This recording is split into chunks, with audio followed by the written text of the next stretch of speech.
Hey, good morning. Chuck here with Apple Drains. Today we are back out here at that golf course community where I showed you I made all the markings. We're going to do a couple more things before we actually cut this road. Let me show you what's going on and it'll help you understand a little bit. So several months ago we came out and this homeowner was told by the association to correct this problem, and water had been flooding up and over the curb. So basically what we did was we installed a sump basin, sump pump, and French drain all the way back up to the storm drain, and that water comes down the line to the sump basin, lifts it up, and sends it back to the storm. And as you can see, it worked great, and it works extremely well. Even during the big rains, it's been working great. But on the next house over, they've got an issue. Water's bubbling up right here, and you can actually see it coming up. And that curb drain is there. We exposed it there. Down here, we found the drain as well, and you can see it really well. And we just got a pump in there just to kind of keep it dry. And you can see that water coming out of that 4-inch perforated pipe. That is a French drain. That line appears to be broken or collapsed between here and the next storm drain. It's about 300 feet. And we're going to go ahead and start cleaning this line to see if we can get through it. Hopefully, wherever it's broke is not underneath of the apron. However, even if it's under the apron, at least we know that it's probably correctable. May have to cut the apron, but let's see what we got. So if we're able to clean this line and get the line open, we'll save the Homeowners Association a little over $110,000. Very costly to cut the road and de-water this area. You know, a lot of companies might come in here and go after that big money, and those are usually companies that only do a few jobs a year and have had some success. Might even put videos up and try to revolutionize the industry. But in reality, a true drainage contractor tries to solve the problem. Be sure to watch the end of the video to help understand groundwater and dewatering systems and what it costs. We are starting to get a little flow. I'm going to walk down to the storm drain and see if we have any flow at all coming into that storm drain now. So down here at the storm drain, we can take a look, and it's kind of hard to see it, but I'm going to see if I can get the camera in there for you. We've got a main line. So can you see that? That is the line that we're cleaning, and there's no water coming out of it. Not yet. But we're working on it. So I know this line's full of sand because the cable comes back and it's real shiny, but you can also see it's got some tree roots in it. So we're going to go ahead and lay this cable out and see where we are. Ready? When we open this line, it's going to drain all the yards in this neighborhood.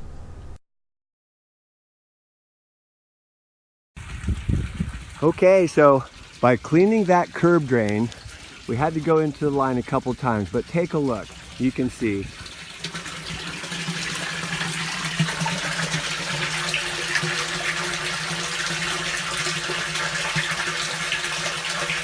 we've got a great flow of water. It's clearing up.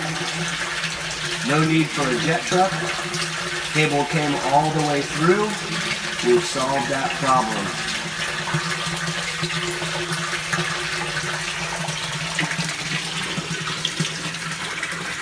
So we went into the line a second time here, and if you look carefully, you'll see that moving through there. Let me get it dirty for you so you can see it. See how that's moving through there. Remember, this is a French drain, a yard drain, and whoever installed this, you can see the holes are pointing upwards. That's wrong, but it still works. And water still has to flood up that high to get into the system, and that's why you see the water here. If those holes were on the bottom, there wouldn't be any water here at all. That water would come up, go into the perforation, and be carried away. Slotted pipe, that makes no difference. You can have thousands of holes in there, but all the water comes from the bottom of the pipe. Has nothing to do with slots on the top at all. It doesn't matter how much water is on the top, it still floods down to the bottom and comes up. Looking real good. So we've got the garden hose in there. You saw the flow of water coming out at the manhole. Looking really good. So let's recap this video. We ended up digging up this line 3 different places. This is a curb drain, a French drain, gravel perforated pipe. And we put our drain cleaning machine, a good drain cleaning machine can usually solve a lot of problems. We started up there where you see the caution flags. Up there, we started clear up there. We were able to go, I don't know, 30 feet. It got stuck, we dug it up, we found the collapsed section, went in there, we're able to get under the drives, got to here, palm trees, tree roots. They put out a massive tree root. Got to here, dug it up, went into the line. We're able to get under that drive and down to that storm drain where I was just talking from. And this line is wide open. However, we are going to replace this line, and the reason that we're going to replace it is because whoever installed it, even though it lasted 35 years, they put the holes of the pipe pointing upward.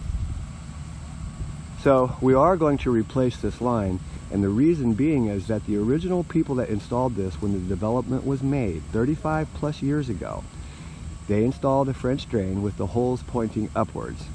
Remember, holes point down, and there must be a base of gravel underneath. There was no base underneath, only poured on the top.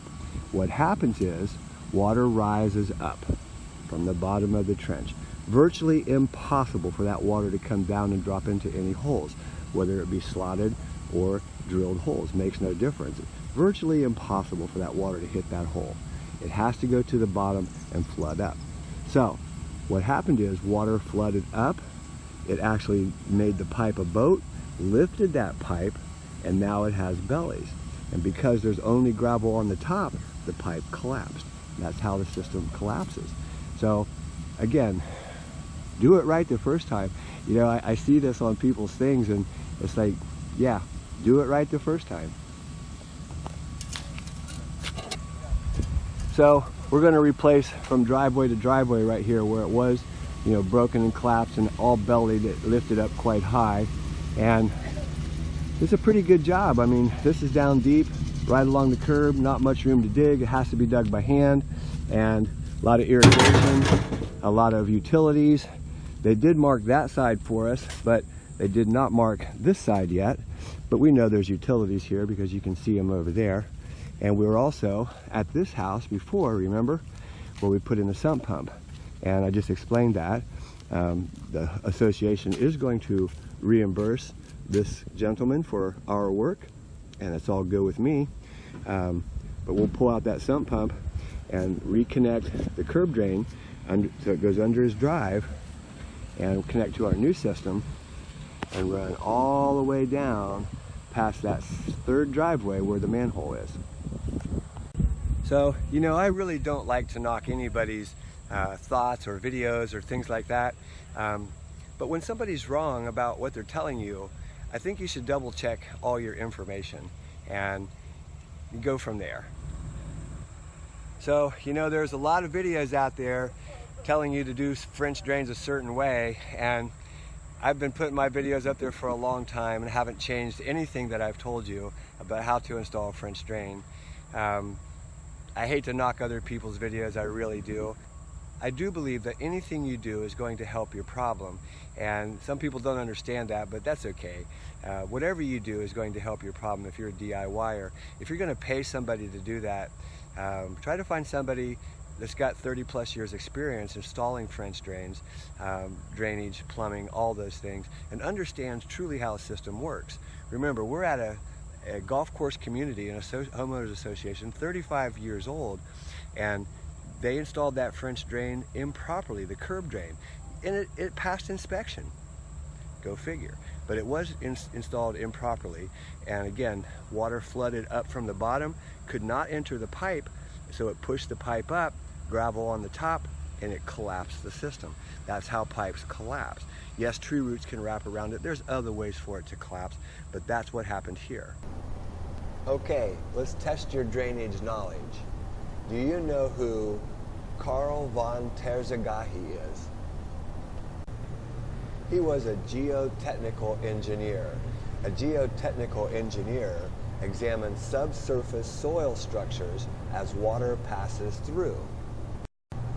So we'll save the Terzaghi video and study for a whole nother video, and I'll try to show you the basic principles of subsurface water and the stress that it plays on soil and gravel.